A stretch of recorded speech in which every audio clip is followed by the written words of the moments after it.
2001년도에 이제 럼스펠드 위원회에서 이런 말을 하죠. 미국의 적도 우주를 공격할 것이고 미국이 우주를 잃으면 굉장히 어려워질 것이다.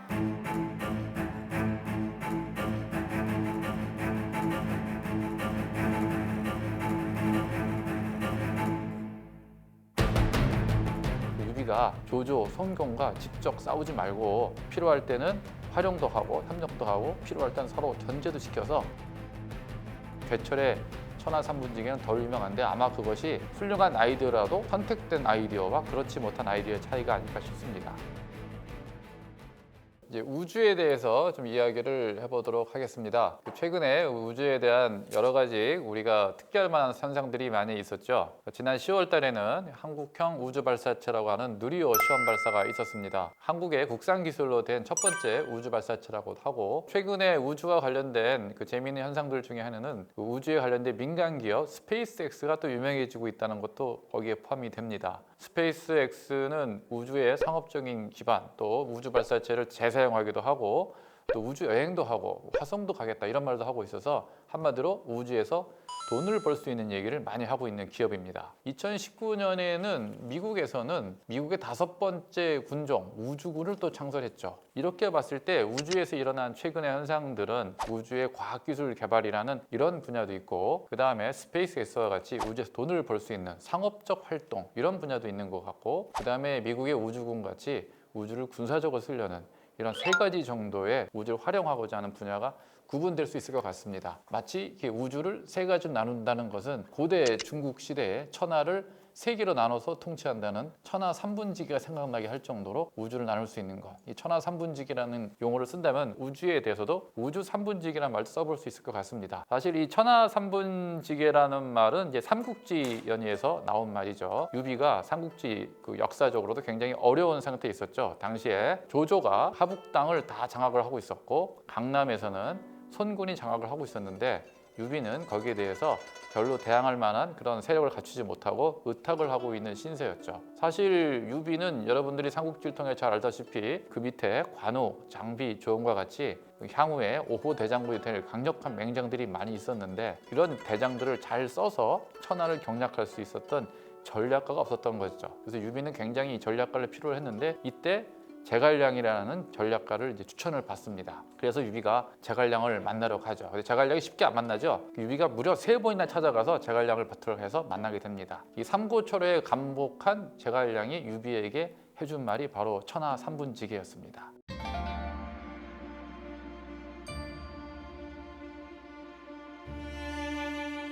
유비가 조조, 손권과 직접 싸우지 말고 필요할 때는 활용도 하고 협력도 하고 필요할 때는 서로 견제도 시켜서 이 조조와 유비와 손권 3영웅이 그야말로 솥발의 3나라처럼 자립하고 견제해서 살 수 있다. 이게 이제 천하삼분지계의 핵심이었죠. 유비는 이 천하삼분지계를 잘 따랐던 것 같습니다. 그래서 실제로 유비는 서쪽의 촉당에 가서 총나라를 세웠고요. 삼국지의 한 축이 되었던 그런 역사가 있었습니다. 그런데 이 유비가 있었던 이 총나라, 이 서촉 땅은 사실은 유비의 먼 조상이었던 같은 유씨였던 또 한나라를 세웠던 한고조 유방이 그쪽에서 세력을 키웠던 곳이기도 합니다.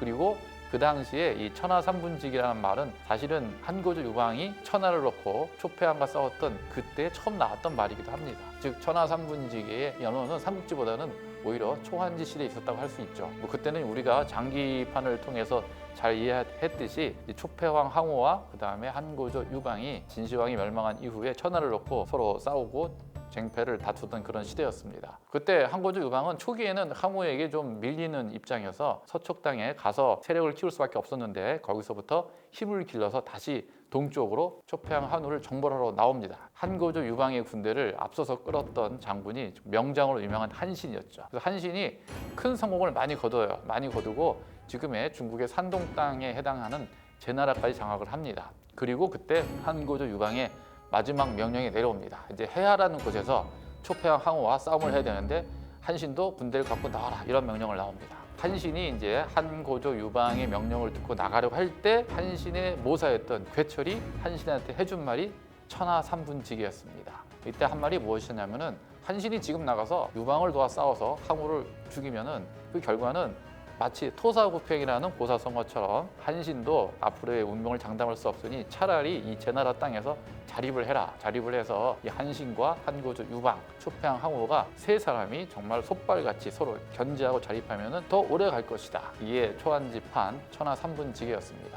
한신이 이 말을 듣지 않죠. 한고조, 유방과 함께 해하 전투에 나갑니다. 해하 전투는 우리가 역사적으로 굉장히 유명한 전투이기도 한데 그 많은 고사성어도 나옵니다. 그 중에 하나가 사면초가란 말도 있었죠. 이 해하 전투에서 초패한 군대가 포위를 당한 상태에서 한나라 군대가 사방에서 초나라 노래를 부르죠. 고향을 느끼게 된 많은 초나라 부하들이 다 떠나고 나서 그 다음날 아침에 항우가 보니 정말 군대가 줄어들었다. 정말 사방이 포위될 수밖에 없었던 그런 고사성어도 있었고, 이런 마지막 상황에서 정말 패배를 직감한 항우는 자기가 같이 전장까지 데리고 나갔던 자기의 부인 황후 우민을 스스로 칼로 이제 자결하도록 하고 전쟁에 나가서 자기도 목숨을 잃는 정말로 비장한 그런 스토리가 나오죠. 이런 비장한 스토리는 지금도 중국의 경국 패왕별이로 유명할 정도로 굉장히 유명한 스토리이기도 합니다. 이 천하삼분지계는 삼국지 시대에 제갈량의 천하삼분지계가 더 유명하고 초안지에 정말 많은 고사성어를 만들어냈던 괴철의 천하삼분지계는 덜 유명한데, 아마 그것이 훌륭한 아이디어라도 선택된 아이디어와 그렇지 못한 아이디어의 차이가 아닐까 싶습니다. 자, 그러면 이런 천하삼분지계라는 아이디어를 우리가 우주에 적용한다면 우주 삼분지계가 될 거라고 아까 말씀을 드렸는데, 이 우주 삼분지계에 해당되는 첫 번째 분야는 이제 우주의 평화적 사용이라고 볼 수 있을 것 같습니다. 우주의 평화적 사용은 우리나라가 우주의 과학기술 개발을 해왔던 역사와도 비슷한 점이 많습니다. 본격적인 우주 개발은 1993년 과학로켓 1호 발사라든지 대략 그 시점부터 시작을 하는데, 우리의 우주개발진흥법에서도 명시를 했듯이 우리의 우주개발 목표는 우주과학기술 개발이라고 명시를 하고 있습니다. 이것이 바로 우주의 평화적 사용에 해당되는 그런 분야라 할 수 있겠죠. 두 번째 분야는 이제 군사적 사용이라고 볼 수 있는데, 군사적 사용이라는 이 측면은 인류가 처음 우주를 사용했을 때부터 시작했다고 볼 수가 있습니다.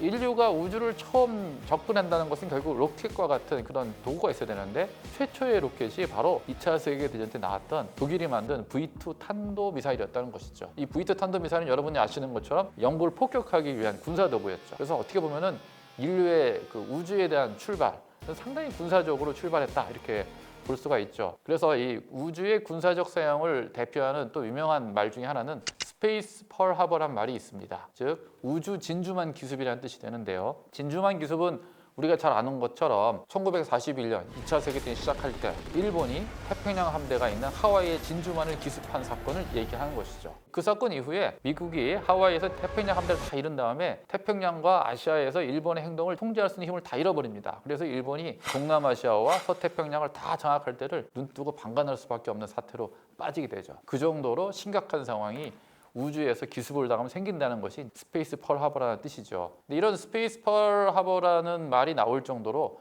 우주의 군사적 사용의 중요성이 등장한 것은 사실은 냉전 시대 때는 그렇게 비밀주의 때문에 드러나지 않았고, 이런 생각들이 많이 드러나기 시작한 것은 1991년 걸프 전쟁 이후부터입니다. 이 걸프 전쟁 때 사실 미국이 위성을 통해서 많은 정보를 서로 빨리 전달하고, 미국의 지휘관들이 굉장히 후방에서 전쟁을 지휘할 수 있게 되고, 또 GPS 위성의 정보를 갖고 정밀 타격을 하게 되고, UAV 같은 것들을 굉장히 먼 거리에서 우주 위성 통신을 통해 조정하는 것들이 다 전 세계에 드러나게 되고, 이것이 공론화가 됩니다. 군사적 중요성들이 많이 드러나게 되고, 이런 현상을 배경을 해서 2001년도에 이제 럼스펠드 위원회에서 이런 말을 하죠. 이제 앞으로 미국의 군사력은 우주에 점점 더 의존하게 되고, 미국의 적도 우주를 공격할 것이고, 미국이 우주를 잃으면 굉장히 어려워질 것이다.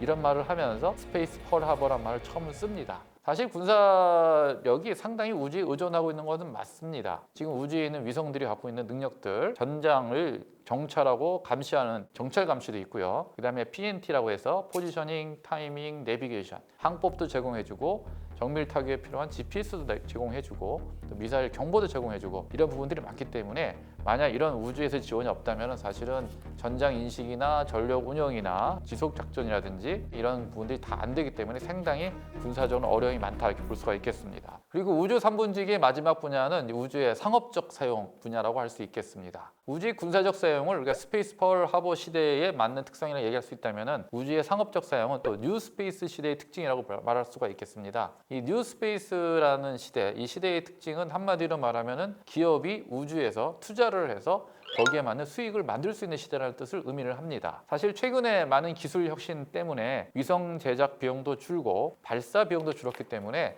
이제 우주에서 투자를 통해서 이익을 얻을 수 있는 시대가 왔다는 얘기죠. 사실 또 2005년 이후부터는 그 세계 경제에서 우주 관련 비즈니스 분야도 굉장히 증가를 합니다. 그래서 올드 스페이스 시대에는 정부 주도로 이 고비용 투자를 중심으로 우주에서 어떤 투자를 하고 개발을 했다면은 뉴 스페이스 시대가 되면은 민간 기업 중심으로 또 스타트업 기업 중심으로 소규모 투자를 통해서도 이익을 창출하는 시대가 왔다. 이런 의미죠. 이렇게 봤을 때 그 우주의 사용이라는 것은 우주를 우리가 평화적으로 즉 과학기술 개발 중심으로 하는 방법도 있고 스페이스 펄 하버 시대에 맞게 군사적으로 활용하는 그러한 분야도 있는 것이고 그다음에 뉴 스페이스 시대에 맞춰서 상업적으로 사용하는 이 세 가지 분야가 다 있는 것이고 이 세 가지 분야가 정말로 제갈량이 천하삼분지기라고 얘기한 것처럼 우리가 천하를 경략하듯이 우주를 잘 경략해야 될 필요가 있겠고 그런 의미에서는 천하삼분지기라는 말을 우주에 적용한 우주삼분지기라는 말 또 이런 말에 대해서 우리가 관심을 갖고 또 거기에 대한 지혜를 만들어낼 필요가 있는 시대가 왔다 이렇게 말할 수 있겠습니다.